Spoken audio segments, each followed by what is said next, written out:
आज प्रयागराज का संगम घाट आस्था, श्रद्धा और विश्वास के अद्भुत संगम का साक्षी बना है। देखिए, माघ मेले के दौरान एकादशी के पावन अवसर पर संगम में स्नान करने के लिए देश के कोने कोने से श्रद्धालुओं की भारी भीड़ उमड़ी है। ऐसे में सुबह की पहली किरण के साथ ही संगम तट पर हर हर गंगे और जय श्री हरि के उद्घोष गूंजने लगे हैं। कड़ाके की ठंड के बीच भी उत्साह जो है उसमें कोई कमी नहीं देखी गई। इसके लेकर मान्यता भी है कि माघ मास में एकादशी के दिन संगम में स्नान करने से समस्त पापों का नाश होता है और मोक्ष की प्राप्ति होती है। माघ मेला भारतीय संस्कृति और सनातन परंपराओं का जीवंत उदाहरण है, जो आज घाटों पर नजर आ रहा है। ये मेला न केवल धार्मिक आस्था का प्रतीक है, बल्कि तप, संयम और साधना का पर्व भी माना जाता है।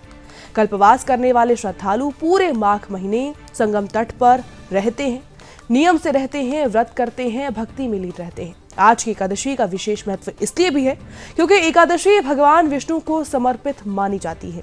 धार्मिक मान्यताओं की माने तो इस दिन व्रत रखने और गंगा स्नान करने से जो इंसान है उसको जीवन के कष्टों से मुक्ति मिल जाती है और मन की शांति प्राप्त होती है। इसी आस्था के चलते आज लाखों श्रद्धालु संगम पर पहुंचे हुए हैं, आस्था की डुबकी लगा रहे हैं। श्रद्धालुओं की भारी भीड़ को देखते हुए प्रशासन की सुरक्षा की बात करें तो सुरक्षा भी पुख्ता है, व्यवस्थाओं के पुख्ता इंतजाम किए गए।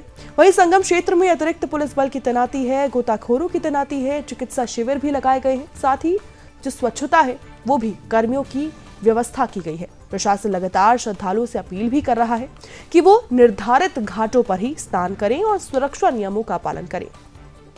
तो माघ मेला केवल एक धार्मिक आयोजन नहीं है, बल्कि भारतीय जीवन दर्शन का प्रतीक है, जहां पर आस्था, अनुशासन और सेवा की भावना एक साथ दिखाई देती है।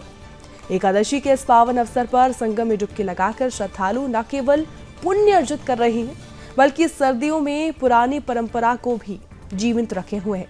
आस्था का ये सैलाब आने वाले दिनों में और भी ज्यादा बढ़ने की भी उम्मीद है, क्योंकि माघ मेले के दौरान पड़ने वाला हर जो भी स्नान होता है, पर्व होता है, उसका अलग ही धार्मिक महत्व है।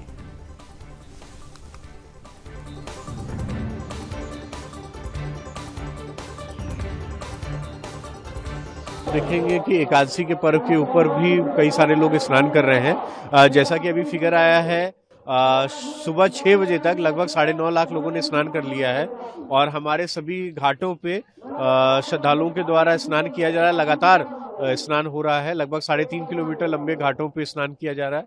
और क्योंकि मकर संक्रांति कल है, लेकिन 14 जनवरी होने के कारण लोग आज भी उसका स्नान कर रहे हैं। और हमारी सारी पुलिस बल, हमारी जल पुलिस सभी मौके पे तैनात है। वरिष्ठतम अधिकारी, एसडीएम्स, मेला मजिस्ट्रेट सभी लोग अपने क्षेत्र में भ्रमण कर रहे हैं। और एआई युक्त हमारा जो ICCC सेंटर है, उससे सभी जगहों की मॉनिटरिंग की जा रही है। मकर संक्रांति के स्नान को दृष्टिगत रखते हुए पुलिस ने व्यापक इंतजाम किए हैं। हमारे लगभग 10,000 के आसपास पुलिसकर्मी तैनात हैं। हमारी पीएसी की करीब 22 कंपनियां हैं, आरएएफ की 6 कंपनियां हैं, एनडीआरएफ की टीमें हैं, एटीएस की टीमें हैं, सिविल पुलिस के जवान काफी संख्या में तैनात हैं। जल पुलिस लगातार पेट्रोलिंग कर रही है, गोताखोर हमारे पास मौजूद हैं और ड्रोन कैमरों के माध्यम से और सीसीटीवी कैमरों के माध्यम से भी निगरानी की जा रही है। हम लोग इसका अनुमान लगा रहे थे कि जैसे पौष पूर्णिमा में 31 लाख लोगों ने स्नान किया, तो निश्चित तौर पे मकर संक्रांति में भीड़ बढ़ेगी और उसके हिसाब से उन्होंने तैयारी कर रखी थी।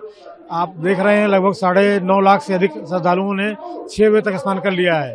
उम्मीद है कि कल शाम तक ये संख्या लगभग 1 से 1.5 करोड़ के बीच में जाएगी।